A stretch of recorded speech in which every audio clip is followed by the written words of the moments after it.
Et salut à tous, c'est Rémi, bienvenue sur la chaîne Hustle pour parler de NBA, d'actualité aujourd'hui. Nous sommes le 19 janvier 2026, les All-Stars ont été annoncés des deux côtés au niveau des starters, donc à l'Est et à l'Ouest. Pourquoi est-ce que je vous parle d'All-Star? Parce que Cade Cunningham a été, pour la seconde fois de sa carrière, élu All-Star à l'Est titulaire. Si on parle de Cade Cunningham, on est forcément obligé de parler de Détroit, juste ici. Donc, je voulais faire un petit peu le point. C'est vrai qu'on arrive à la mi-saison. Alors, on se parle. Les Pistons sont aujourd'hui en 30 victoires, 10 défaites, ce qui est un bilan absolument fantastique. On est premier aujourd'hui à l'Est.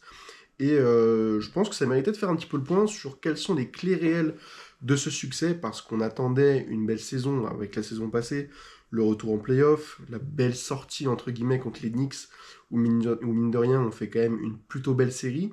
Ils font une plutôt belle série. Qu'est-ce qui a fait qu'on passe de une belle darling NBA, comme diraient les gars de Trash Talk, à une réelle saison confirmée où on domine l'Est, où on est réellement contender cette année, mine de rien. Le maillot que je porte ici est celui de la pire saison de l'histoire de la NBA. On en est loin. Pourtant, c'était il y a déjà 2 ans.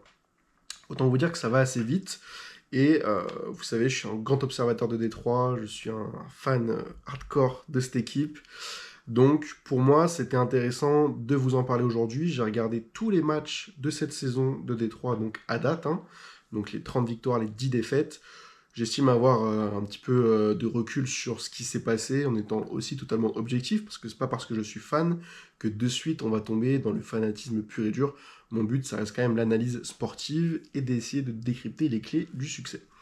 Comme je vous l'ai dit, en gros, Détroit, ça part de quoi? Ça part quand même d'un gros rebuild, un rebuild, excusez-moi, qui a été entamé, je dirais, après 2019, après la dernière saison de Blake Griffin, où on a été donc en playoff. On s'est fait aussi sortir au premier tour contre les Bucks d'un certain Giannis Antetokounmpo qui nous avait absolument roulé dessus, malgré un très bon Blake Griffin à l'époque.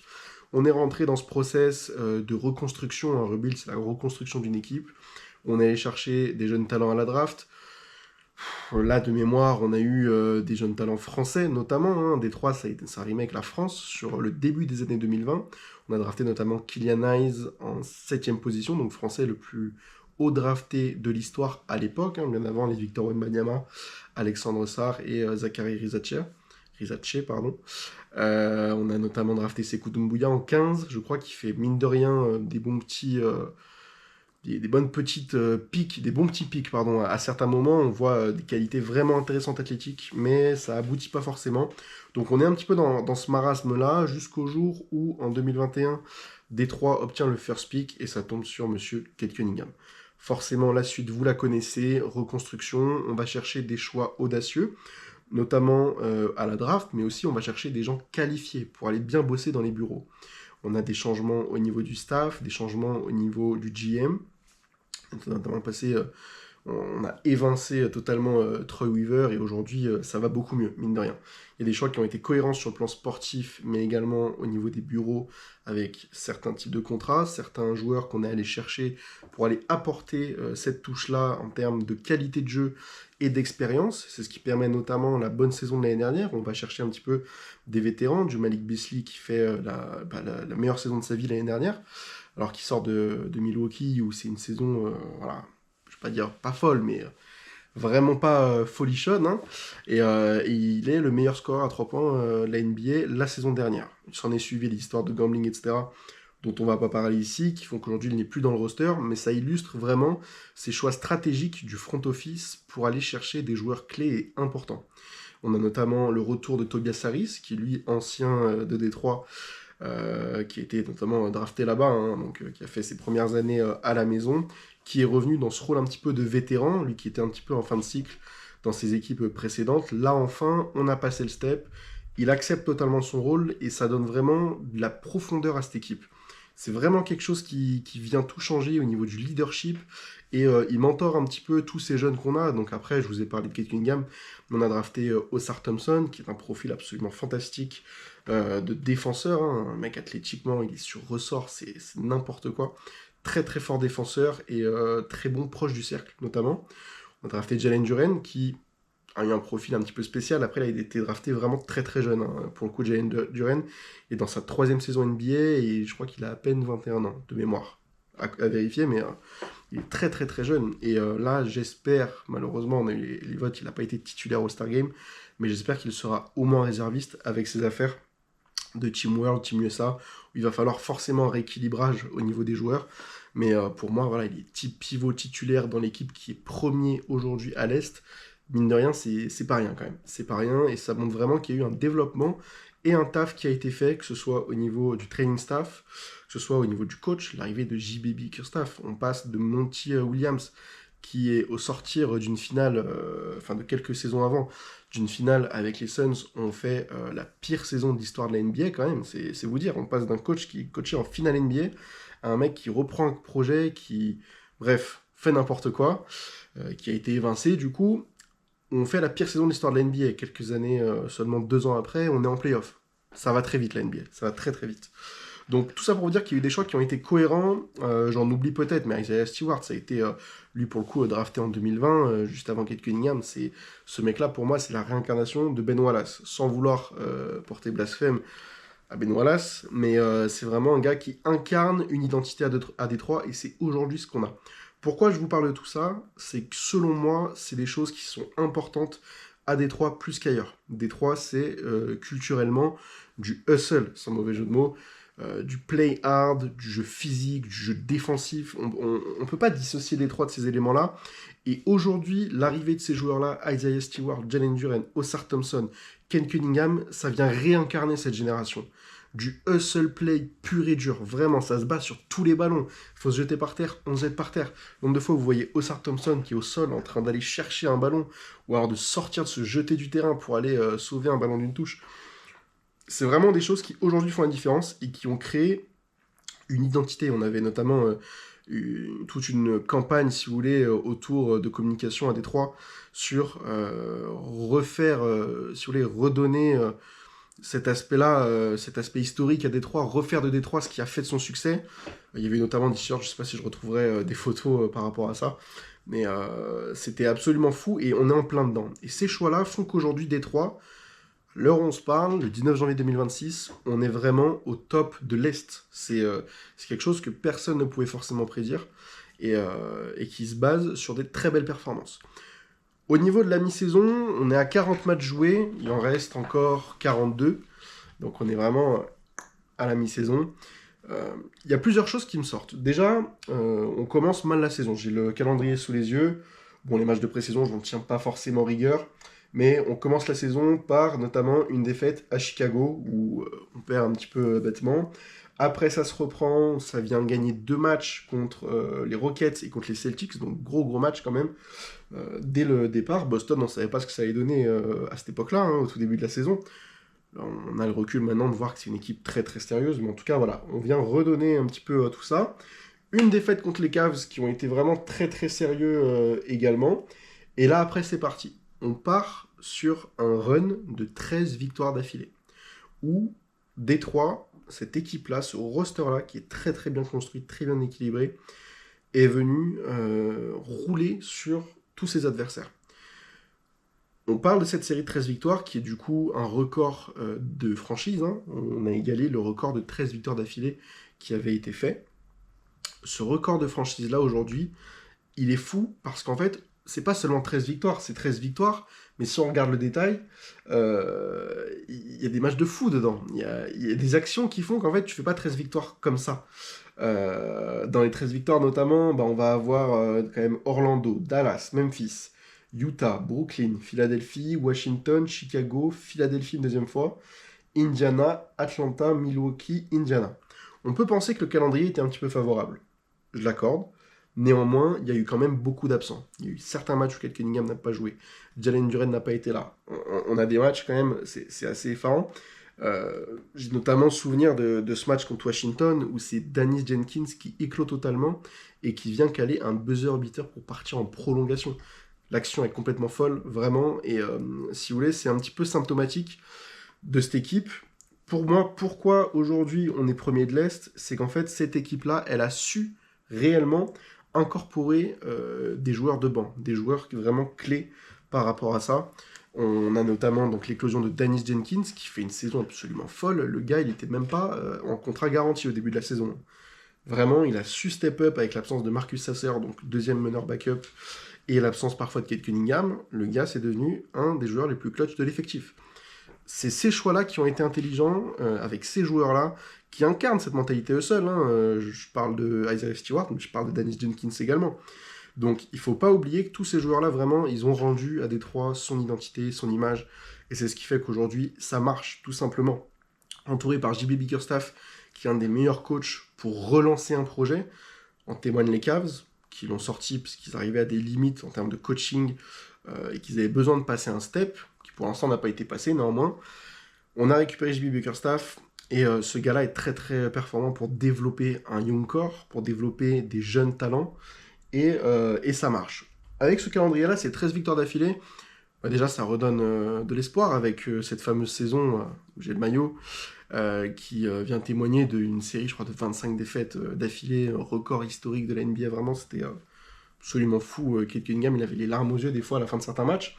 Là, on est vraiment dans l'opposé. Pour le coup, ça relance une dynamique, et ces matchs-là, on a quand même des wins importantes. Il y a un match, c'est le Paul Reed Game. Le mec, il roule sur tout. À quelle heure Paul Reed, il est censé mener une équipe vers la victoire, et de manière aussi significative à ce stade-là de sa carrière? Forcément, tous ces joueurs-là s'incluent parfaitement dans le schéma de Détroit. On va être, grosso modo, sur des schémas, beaucoup de pick and roll en termes de jeu offensif. Ça va être beaucoup du pick and roll, très peu de pick and pop, pas mal de jeux en pénétration, un petit peu de five out, ce genre de choses-là qui vont créer des décalages et qui font des schémas de jeu vraiment intéressants pour Détroit. Je dirais que la vraie limite de cet effectif aujourd'hui, ça reste quand même le shoot à 3 points. Je vous parlais de Malik Beasley l'année dernière. Pour pallier à son absence, on a réussi à recruter Duncan Robinson, qui apporte de l'expérience. Le mec est quand même allé 2 fois en finale NBA avec le Heat, qui est quand même un des meilleurs shooters à 3 points en mouvement aussi de la NBA. Donc il apporte un petit peu cette plus-value-là. Il est très important dans certains matchs. Le seul problème, c'est que Duncan Robinson, c'est un petit peu tout ou rien. C'est soit ça va très bien rentrer, soit pas du tout. Donc on a un petit peu un problème de shoot à 3 points. Kate Cunningham a pas mal progressé par rapport à ça. Isaiah Stewart a fait un vrai taf avec, je pense, le training staff, le coaching staff, excusez-moi, pour développer son jeu à 3 points, ce qui fait qu'il est aujourd'hui très très intéressant dans des situations de pick and pop, bien que ce soit un petit peu sous-exploité. Mais il peut vraiment écarter, ça devient une menace, un petit peu un 3&D. J'aurais pas prédit ça pour la carrière d'Isaiah Stewart, mais qui est aujourd'hui aussi un très bon shooter à 3 points, mais un excellent défenseur. Pour moi, Isaiah Stewart, il pourrait être Depoy vraiment selon ce que Détroit va faire dans les semaines à venir, dans les mois à venir, et ça va aussi dépendre de son temps de jeu, s'il intègre vraiment la rotation, parce que là, il est plutôt, je dirais, en sortie de banc, où il y a eu des configurations où ça joue avec Isaiah Stewart et Jalen Duren, mais il y a eu aussi pas mal de configurations où Jalen Duren a été blessé, et Isaiah Stewart a pris sa place en poste 5. On sait que le 5 titulaire, c'est Jalen Duren, attention, mais ça peut arriver qu'on ait ces modules, peut-être même les faire jouer les deux en même temps, c'est déjà arrivé dans la saison, et ça marche. Donc c'est un joueur voilà, qui est assez complémentaire dans cette équipe-là, et qui pour moi contribue. Néanmoins, on a une réelle difficulté aujourd'hui, c'est le shoot à 3 points. Je ressortirai les stats, mais on n'est vraiment pas du tout bon. C'est pas grave, on a une efficacité qui est létale dans la raquette. On est la meilleure équipe de la ligue en termes de points scorés dans la raquette, et on est très bon en défense. Donc tout ça font qu'aujourd'hui, on roule sur l'Est. On a quelques matchs d'avance. Je vais juste regarder le classement. Aujourd'hui, tac. Oui, en pourcentage de réussite à 3 points, mine de rien, on est à 35,3%. On est 18ème de la ligue. Ça montre vraiment qu'on a un gros souci. Tac, je vais juste regarder le classement. Voilà, aujourd'hui on est en 30 victoires, 10 défaites. Pourcentage de réussite de 750%, donc de win. Juste derrière, on va avoir Boston qui a 26 victoires, New York à 25. On a 4-5 matchs d'avance, ce qui est plutôt pas mal à la mi-saison. Mais il va falloir continuer sur ce rythme avec des équipes qui sont en train aussi de trouver le leur, notamment Boston, Toronto notamment, Philadelphia qui fait vraiment un très très bon début de saison, avec un Joel Embiid qui reprend un nouveau rôle un petit peu, c'est très très intéressant. Mais donc voilà, on va avoir toutes ces choses-là qui font que Détroit aujourd'hui réussit. Moi je suis très très content d'observer tout ça. On va avoir en facteur X aussi la grosse présence défensive, mais au rebond, que ce soit rebond offensif ou rebond défensif, vous êtes sûr que vous avez une équipe qui va se battre pour chaque rebond. Et les rebonds, c'est ce qui fait la différence. On a pas mal de victoires en single digit win, donc avec à peine 9 points d'écart maximum. C'est assez fou quand même de se dire ça, et ça se joue à des détails, notamment ceux-là. Pour moi, les enjeux en deuxième partie de saison, qu'est-ce que ça va être? Ça va être de trouver son rythme, peut-être faire 2-3 moves à la trade deadline. Il faut savoir qu'aujourd'hui, il ne faut pas exclure peut-être un départ de Jaden Ivey, même si au niveau des bureaux, ça le projette vraiment comme un garde titulaire aux côtés de Kate Cunningham. Mais voilà, c'est pas à exclure pour peut-être passer à step, aller chercher un Michael Porter Jr. qui t'apporterait de la taille, du shooting, de l'expérience, et qui est un petit peu indésirable aujourd'hui au niveau des Nets, qui eux partent totalement en reconstruction. Après, on sait que Michael Porter Jr. aujourd'hui, c'est la cible pour tout le monde. Donc, ça va être compliqué d'aller le chercher, mais à mon avis, pas impossible. Il faudra juste fournir les bonnes assets. Peut-être pas trop non plus donner son avenir. On voit que c'est pas trop la tendance en ce moment, et que ce qui se passe en NBA, on a beaucoup moins de gros pics qui partent. On témoigne les trades de Luka Doncic, Trae Young, tout ça. On voit qu'on est vraiment sorti de cette dynamique où on te donne 4 pics. Voilà, notamment Paul George et le Thunder. RIP. Mais bon, voilà. Ils se reconnaîtront.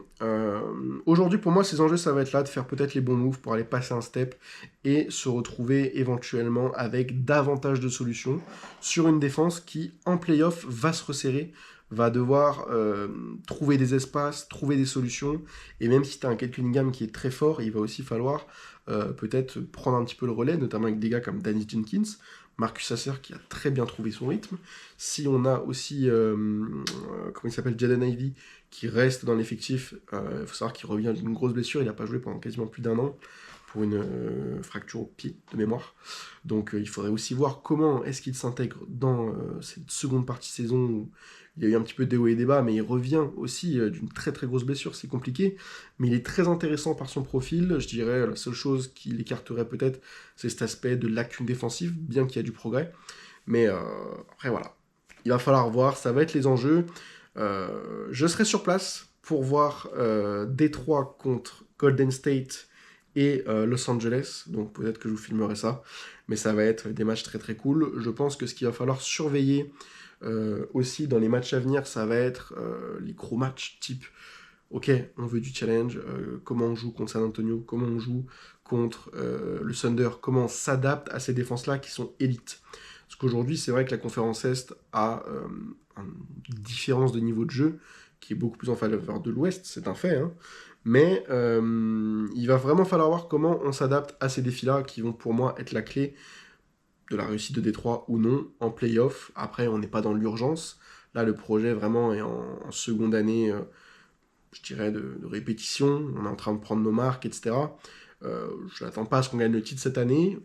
Après, si ça se fait, moi je prends. Mais voilà, il va falloir voir, naviguer autour de tout ça.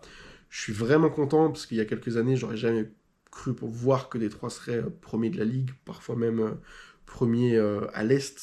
Pour moi, c'est fou, j'ai jamais connu les Pistons en aussi bonne position depuis que je suis né.